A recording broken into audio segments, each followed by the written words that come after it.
Atenção! Vai começar agora uma teleaula de automação do curso profissionalizante.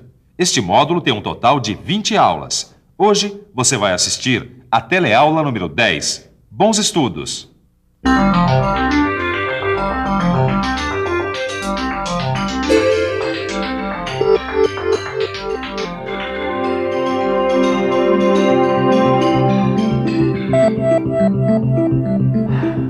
Você é um super companheiro, eu acredito em você, mas assim não é possível.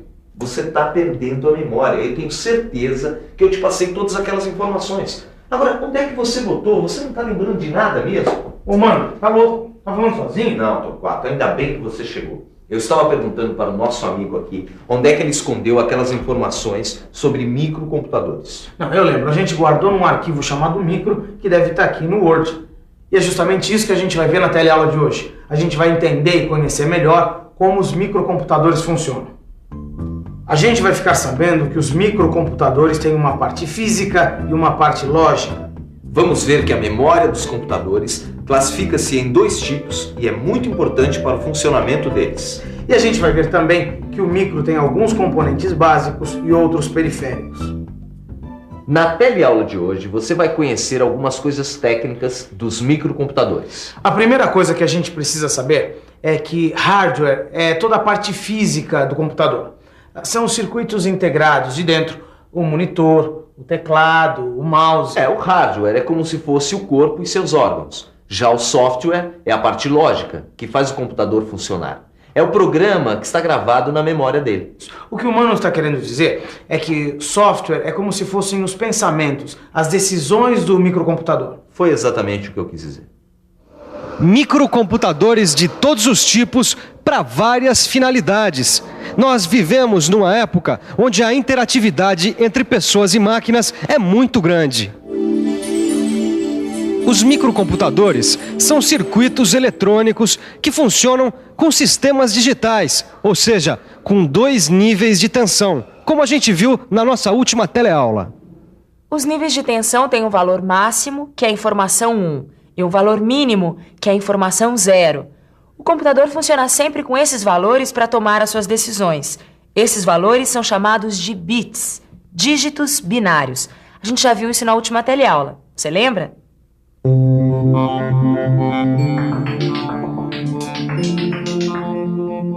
Os níveis 0 e 1 são os dígitos do sistema de numeração binário.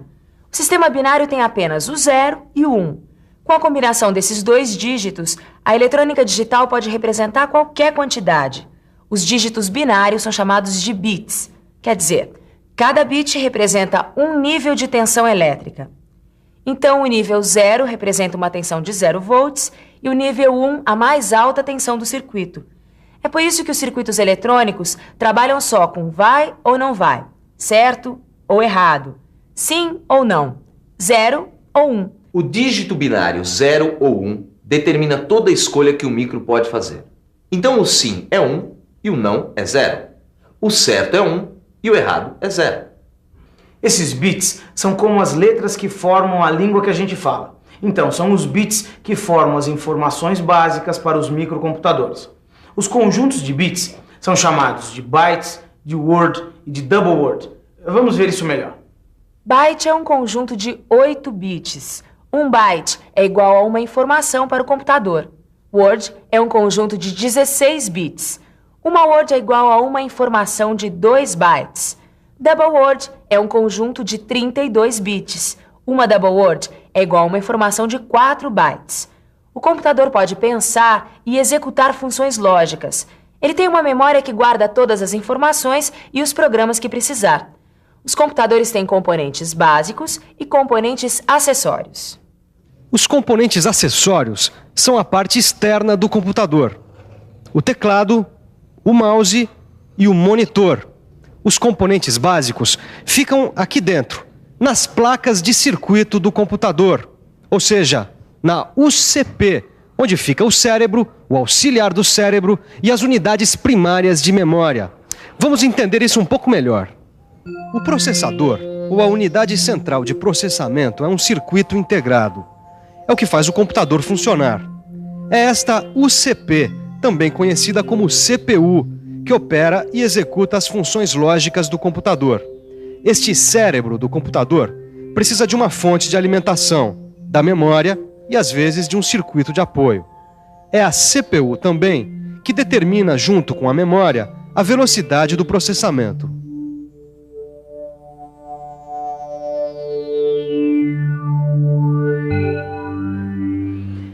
Essa velocidade do processamento que a gente acabou de acompanhar é medida em megahertz.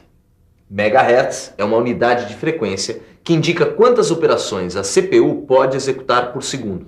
Essa nossa CPU trabalha com Word, então ela tem o dobro de informações do que uma CPU que trabalha com bytes. E a metade de uma double word. Essa velocidade do processamento é muito importante. Você sabe por quê? Vamos pensar um pouco. Vamos pensar um pouco. Cada vez mais, os bancos, as fábricas, as lojas e as empresas em geral precisam trabalhar com muitas informações e sempre com bastante rapidez. É a informática de todos os lados. O computador central se comunicando ao mesmo tempo com vários terminais. As respostas serão mais rápidas e os efeitos visuais também serão melhores, quanto mais rápido for a velocidade do processamento do computador. Mas a velocidade do processamento do computador também pode ser aumentada para aplicações gráficas e cálculos aritméticos e lógicos mais complexos. É com o coprocessador aritmético instalado no microcomputador que a velocidade do processamento pode ser aumentada para outras funções. E aí o processador, a CPU, pode cuidar apenas do acesso às outras partes do computador e da interação dele com a pessoa que estiver usando o micro. No meu trabalho, eu uso muito o microcomputador. Jornalistas, escritores, professores, alunos e até médicos estão usando o microcomputador. Para mim, a parte mais interessante do computador são as unidades de memória. É claro que elas não se perdem quando a gente desliga a fonte de alimentação do computador. As unidades de memória se classificam em primárias e secundárias. Ah, tá aqui. Bom, primeiro nós vamos ver como é essa tal de unidade de memória primária. As memórias primárias podem ser do tipo RAM e do tipo ROM. As memórias RAM e ROM, ou seja, as unidades de memória primária, são circuitos integrados que ficam dentro do gabinete do microcomputador. Esses circuitos são capazes de armazenar milhões de bits.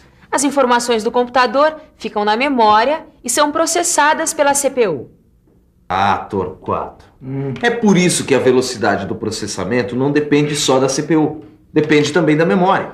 É, exatamente. O tempinho que o computador deixa a gente esperando é justamente o tempo que ele demora trocando informações com a memória. Portanto, quanto mais rápido for a memória, mais rápido será o processamento do nosso amigo. Vamos ver melhor o que isso significa.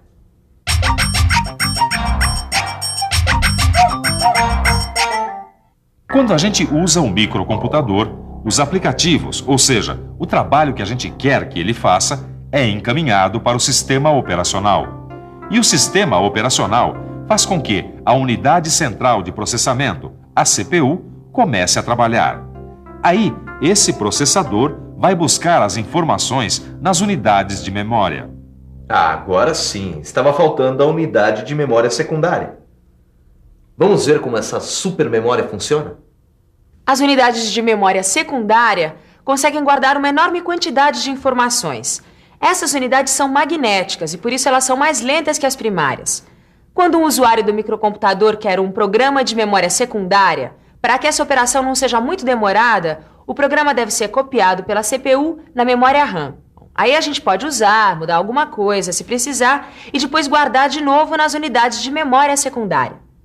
As unidades de memória secundária são os discos flexíveis, mais conhecidos como disquetes, os discos rígidos, que estão dentro do micro, que são chamados de Winchesters. Temos também os CD-ROMs e as fitas DAT. Tudo que aparece na tela do micro, tudo que sai impresso no papel, são sinais que foram emitidos pela CPU através de dispositivos de entrada e saída. Preste atenção. São os dispositivos de entrada e saída que convertem os sinais digitais processados pela UCP em sinais na tela do monitor ou no que for impresso. Esses dispositivos são chamados de interfaces. Todo microcomputador recebe as ordens do usuário. Depois, o micro apresenta o resultado das suas operações, as informações, enfim, o trabalho pedido. As interfaces trocam esses pedidos e essas informações entre o meio interno e o meio externo do microcomputador. Obrigado. Bom, no final, eu acabei me dando um presente e um desafio. Eu não resisti e comprei um micro. Agora, como eu não sou rico e a coisa não é brincadeira, eu só comprei alguns periféricos, o teclado e o monitor, que são os dispositivos periféricos essenciais. Quem sabe no mês que vem eu não levo também uma impressora. Eu acho que esse foi um bom investimento. Agora você aí, invista no que aprendeu hoje e acompanhe a nossa revisão. E atenção, se liga aí que é hora da revisão. Na teleaula de hoje, você aprendeu que a CPU é um circuito integrado que controla o funcionamento do computador. Você viu que é o processador e a memória que determinam a velocidade do processamento. Você viu também que os computadores têm unidades de memória primária e unidades de memória secundária. E por último, você ficou sabendo que são as interfaces que possibilitam a comunicação do usuário com o microcomputador. Ok. Tá na hora do nosso super micro descansar um pouco, porque hoje o dia só foi dele. Ele vai descansar e eu vou comer alguma coisinha, porque essa teleaula de hoje, pra variar, me deu fome. E olha que esse come muito. A gente, além de comer, tem que estudar bastante. Porque, ó, a nossa memória não é como a dos micros, não, hein? Por isso que eu digo, tem que se alimentar. Tchau. Tchau.